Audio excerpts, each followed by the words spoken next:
ভাবিতেছিলাম উঠি কি না উঠি, অন্ধ তামস গেছে কি না ছুটি, ঘুম ভাঙানিয়া পাখিদের কলকাকলি। আর শুয়ে থাকা যায় না। আলসেমির চাদর সরিয়ে নিদ্রা জড়ানো চোখে কুয়াশাচ্ছন্ন সকালটা যেন রূপকথার ঘুমন্ত পুরী। ঝাঁকে ঝাঁকে নাম না জানা পাখি, হিমেল হাওয়ার কাঁপন, সূর্যরশ্মি ধীরে ধীরে স্বর্ণময় হয়ে উঠছে। এ এক চিরস্মরণীয় সকাল। কর্তার নির্দেশে চটপট তৈরি হয়ে প্রিয় জায়গাটিকে সঙ্গে নিয়ে লেন্সবন্দি হলাম আমরা কজন। এবার ব্রেকফাস্ট সেরে চড়ে বসেছি গাড়িতে। গন্তব্য ভুটান। দক্ষিণ এশিয়ার একটি স্থলবেষ্টিত রাষ্ট্র ভুটান। এটি ভারতীয় উপমহাদেশের হিমালয় পর্বতমালার পূর্বাংশে অবস্থিত। ভূ উত্থান শব্দটি থেকে ভুটান শব্দটি এসেছে, যার অর্থ উঁচু ভূমি। এই দেশটিকে বজ্র ড্রাগনের দেশও বলা হয়। পথের দুধারে নৈসর্গিক সৌন্দর্য উপভোগ, সঙ্গে মিষ্টি আলাপচারিতা। কেটে গেছে বেশ কিছুটা সময়। পৌঁছে গেছি জায়গাও। এখানে আমাদের গাড়ি চেঞ্জ করতে হবে। ভুটানে যাওয়ার নির্দিষ্ট গাড়িতে মালপত্র চাপানো হচ্ছে। সেই সময়টায় দেখে নিলাম জায়গাঁয়ের এক ঝলক। এটি ভুটান বর্ডার। এই যে দেওয়ালটি দেখা যাচ্ছে, এর এদিকটায় জায়গাঁও, অপর দিকে ভুটান। পায়ে হাঁটা পথ। এই গেট দিয়ে প্রবেশ করলাম ভুটানের এরিয়ায়। জায়গাটির নাম ফুয়েন্ট সোলিং। এখানেই রয়েছে পারমিট অফিস। এখানে আধার কার্ড নয়, ভোটার কার্ডই বৈধ।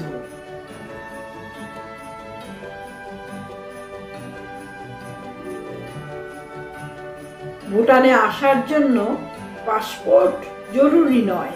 ওখানে থাকার জন্য পার নাইট এন্ট্রি ফিস দিতে হয়, পার হেড 1200 টাকা।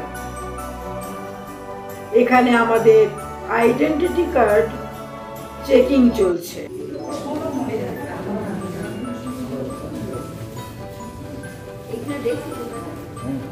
ইমিগ্রেশন অফিসের দিকে যাচ্ছি আমরা।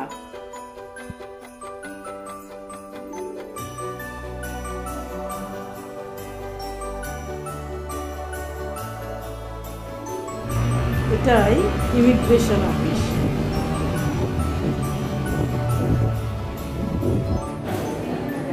এই অফিসে অপেক্ষারত আমরা সবাই।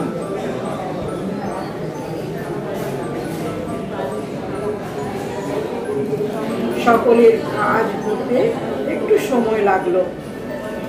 এখানে প্রতি গাড়িতে একজন গাইড নিতেই হয়।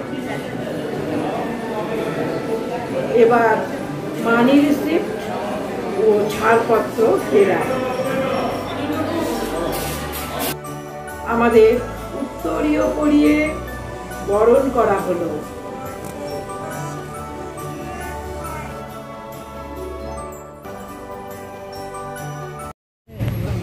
ভুটানের পথে আমাদের যাত্রা হলো শুরু। আকর্ষণীয় শহর পারোর অভিমুখে চলেছি আমরা। পারো উপত্যকায় অবস্থিত একটি পবিত্রতম স্থান এটি। সমুদ্রপৃষ্ঠ থেকে পারোর উচ্চতা 60,200 ফিট। এখানকার রাস্তাঘাট খুবই পরিষ্কার পরিচ্ছন্ন।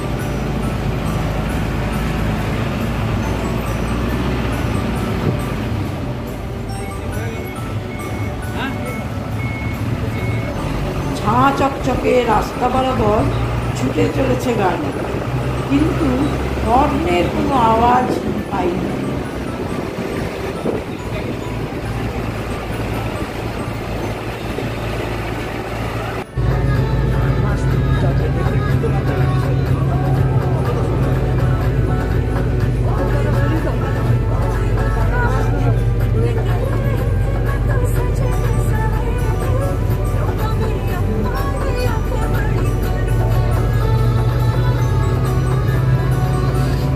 এবার থামলো আমাদের গাড়ি।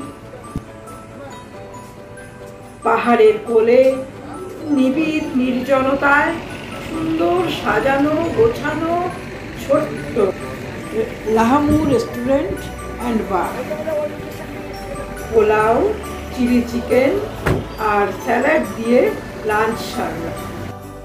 চলেছি গাড়িতে, নজর জানলার বাইরে। প্রকৃতির অকৃপণ দানে সমৃদ্ধ পারো। আঁকা বাঁকা পাহাড়ি পথে ঘন সবুজের আস্তরণে সুউচ্চ পাহাড় শ্রেণী। ঝকঝকে আকাশের ক্যানভাসে দক্ষ শিল্পীর নীলাভ আঁকিবুকি। কি অপরূপ শোভা! চোখে পড়ছে বুদ্ধ স্তূপ,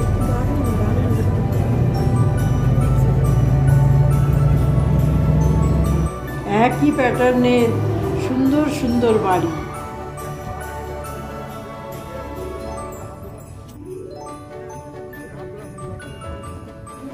পারোর ওল্ডেস্ট ড্যাম দেখতে নেমেছি। এর নাম চুখা ড্যাম। হাড় কাঁপানো ঠান্ডা, সঙ্গে মাতাল হাওয়ার দাপাদাপি। দাঁড়ায় কার 7 দিন। এক ঝলক দেখে নিয়ে চড়লাম গাড়িতে।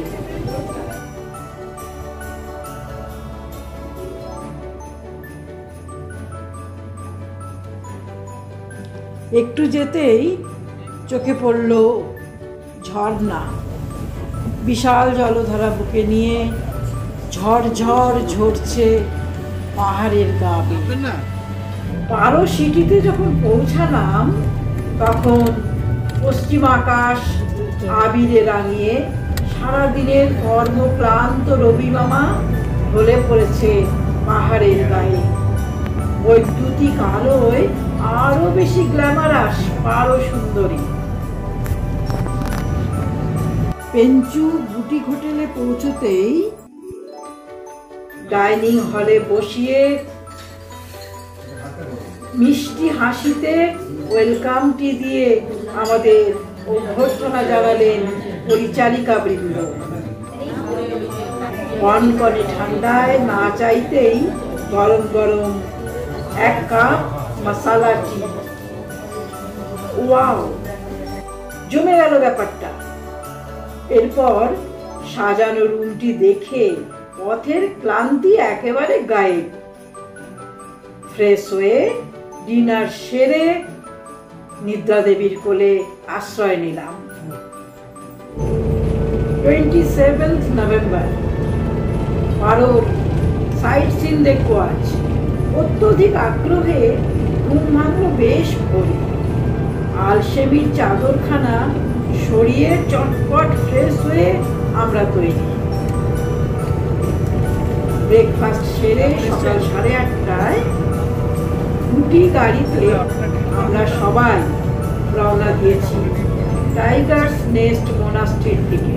পাহাড় আর গাছপালায় ঘেরা পরিষ্কার পরিচ্ছন্ন রাস্তাঘাট। হাতে গোনা কয়েকটি গাড়ি নিঃশব্দে ছুটছে পথ ধরে। হই হুল্লোড়, চেঁচামেচি, গাড়ির হর্নে অভ্যস্ত আমাদের এমন নির্জনতা মন্দ লাগছে না।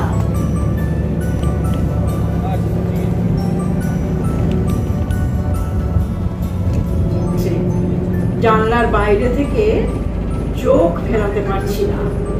চলেছি বহু চর্চিত রাকসান পারো মোনাস্ট্রি দর্শনে, যা টাইগার্স নেস্ট নামে পরিচিত।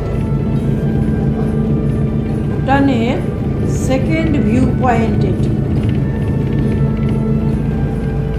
16th সেঞ্চুরিতে ভুটানে এসেছিলেন জাগ্রুং নাওয়াং নামগেল, যাকে ফাউন্ডার অফ ভুটান বলা হয়।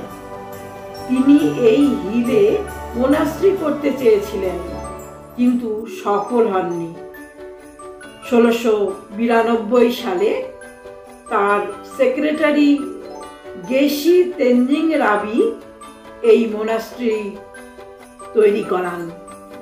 আমরা পৌঁছে গেছি গন্তব্যে। সামনেই টিকিট কাউন্টার। 1000 টাকা দিয়ে টিকিট কেটে মোনাস্ট্রি দর্শনের পারমিশন পাওয়া যায়। 10,240 ফিট উচ্চতায় খাড়াই পাহাড়ের উপর এই মোনাস্ট্রি। শুনেই সারেন্ডার করলাম আমরা কজন। ট্রেক করিনি কখনো, সুতরাং আমাদের পক্ষে অসম্ভব। সামনে একটি প্রেয়ার হুইল দেখে এগিয়ে গেলাম।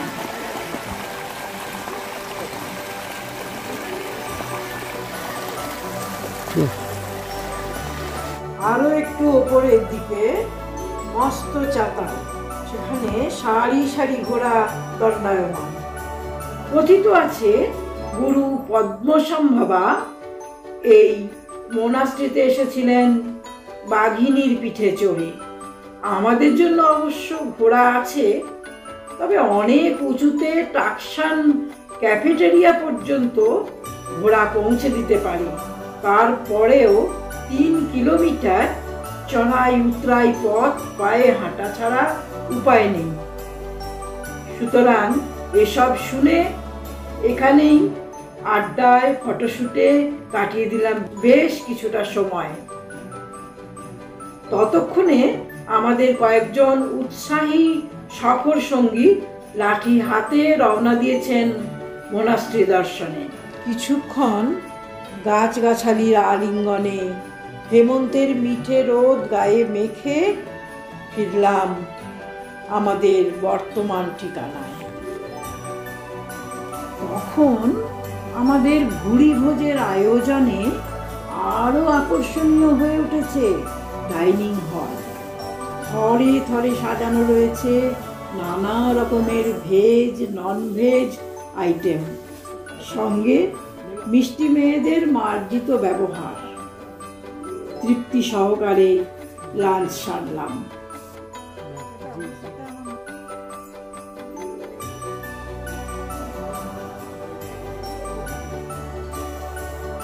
সন্ধ্যায় তেমন কোনো প্রোগ্রাম নেই। ঘরোয়া আড্ডায় সময় কাটালাম বেশ কিছুটা। এবার ডিনার সারলাম। তখন 8:30।